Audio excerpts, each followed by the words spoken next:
is your response to the latest offer by CUPE? Is there any movement? We've been very clear. We stand ready to negotiate with any willing partner, but they've got to take the strike off the table on Friday. Is that the bottom line? Yes, for parents, I think, who expect their kids to be in school. So you won't negotiate unless they remove their strike mandate? We're always willing to talk to the unions. We spoke with them yesterday, but we were really hoping that they would withdraw their strike vote. Their strike on Friday that will affect 2 million kids. They have not done that. As you know, they are confirming that they will proceed with the strike. And I think that's really unfair. The reason why we introduced legislation is because the worst case scenario is that they proceed with the strike even after we offered a better deal. And that seems to be their intention today. And they had a choice before them. They, of course, could have said, we will withdraw the strike vote to permit continued negotiating, to try to get to a voluntary settlement. Now, we'll always be ready and willing to work with any union to get a deal, but we will not accept a strike this Friday or any day. And I believe the overwhelming majority of parents insist that their kids are in school. They understand that there's a debate between the parties.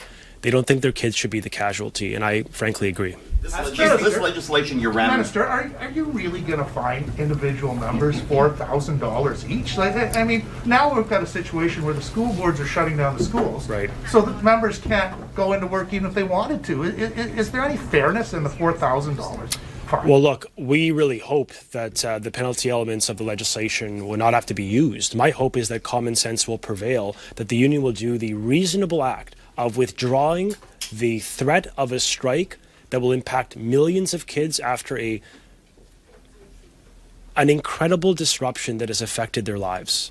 And so I believe and I hope with the 36 hours between now and then, they will withdraw their strike as we've urged them to do so that we can get back to the business of getting a voluntary deal that protects kids and keeps them in the classroom. This legislation that you're ramming, won't finding people $4,000 each reflect really poorly on your government?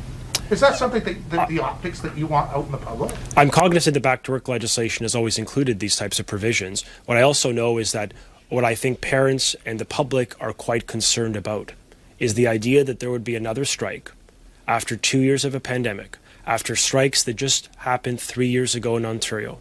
I think that is a deep concern for parents of this province who've seen their kids set back because of a great deal of regression in mental and physical health, social, emotional health, and academics. And so my hope is they will withdraw their strike. We're urging them to withdraw the strike and focus on getting a deal that all parties can live with that keep kids in the classroom. But to date, Randy, right now, the union has reaffirmed their commitment to a strike, and I believe that is entirely unfair to millions of children, and thus the government has no choice but to pursue the legislation. In the absence of moving this legislation through the House on an expedited basis to get there by Thursday, we seek to avoid a strike on Friday. And I believe that is the obligation of a responsible government to say, look, enough. There is a debate. We can have that debate, but kids shouldn't be the casualty of the union's disagreement on pay and benefits. I've heard some of your comments, and I agree. As a parent, I'm deeply frustrated by this minister's intransigence and his complete inability, apparently, to understand how negotiations work. You do not avert a strike by refusing to come to the table. You avert a strike by bargaining a deal with the workers. We are in a position now where the minister is bound and determined to disrupt our kids' education, despite all of his platitudes about difficult times, most epic times in history. He is the one that is disrupting our children's school year by not coming to the table and negotiating a deal. CUPE came to the table yesterday with a counter-proposal, and here's the minister standing here this morning with only 2 days left to ensure that our kids are in school, saying he's not going to negotiate unless CUPE removes the strike from the table. And in the long term, if the minister is not actually prepared to sit down with these workers to make the investments in the system, then it is our kids that are going to pay the price. It is the kids who are already paying the price for the minister's refusal to invest in the system. It is our kids with disabilities and special needs who are being shared one EA to 6 kids. It is the parents who are sitting outside of our schools so that they can make sure that their children with disabilities can use the bathrooms. It is our kindergartners in classes of over 30 kids who aren't getting the support that they need and deserve from ECEs. It is the principals and the teachers who are having to fill in for custodians who aren't there. We need the minister to come to the table with a deal that is going to ensure that our kids have the caring adults and the fundamental supports that they need and deserve every single day. It's clear from Mr. Lecce's remarks here that this is where the government intended to be. This legislation, he said, was concluded in the middle of October. As I said yesterday, it doesn't take a week to write this. I would suspect that this legislation's been in the works since this summer. And today what we heard is the government saying to CUPE, to educational workers, to school secretaries, to custodians, put down your right to strike. Put down your hammer. While he's holding his hammer over their heads.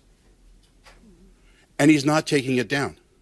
So we call on this government to either withdraw Bill 28 or at least stop it, slow it down. They've just put through a motion that could have it passed by 4:30 this afternoon.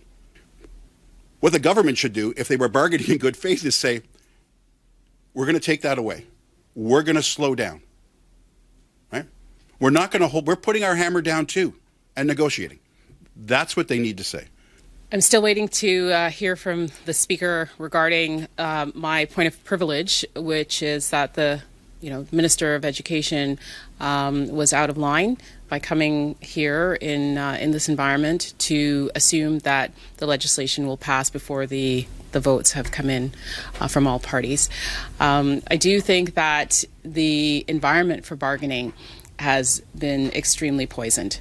When you hear the minister preemptively drafting legislation that aggressively limits the rights of education workers to collectively bargain, education workers have been doing the steps in bargaining that are required. When they ask for a no board report, when they give notice 5 days of a strike, all of that is required. They are doing it under the law. What this minister has done, using the notwithstanding clause and aggressively denying them their constitutional right to bargain. These are the lowest paid education workers, and 70% of them are women. He's silencing them. He's sanctioning them with fines that are double the normal at $4,000 a day so that they will not utilize their constitutional right.